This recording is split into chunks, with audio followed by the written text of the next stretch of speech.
Oi, cedok.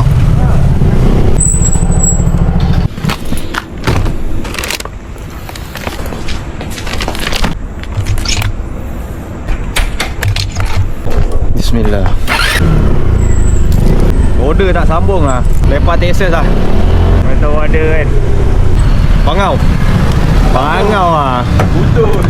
Aduh. Yang menyambung-nyambung. Semalam best tu. Semalam duduk Sungai Buloh. Semua antara Sungai Buloh. Last order tu barulah dia bagi resaman dengan nama tu Square. Semalam tu soda dah kena campak calam. Semalam Bubur gajah, apa tu, chicken dinner. sana barai lah. Lagi-lagi ITM.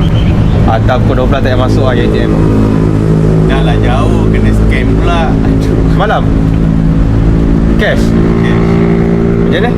Report CS ke makan? Apa dia? Makanan tu macam mana? Bawa balik lah. Kan? Macam-macam alasan dia bagi. Pakcik meninggal lah, dia accident lah. Hantar mana? Perumahan ke apa? Mahal. Bangang lah diorang ni. Diorang ni menyusahkan orang. Esok lusa diorang punya urusan pun susah. Tapi tengok gaya macam budak-budak main telefon tu. Nak datang rumah takut. Tunjuk gambar rumah. Ada orang, tak ada orang. Ada terpick-up.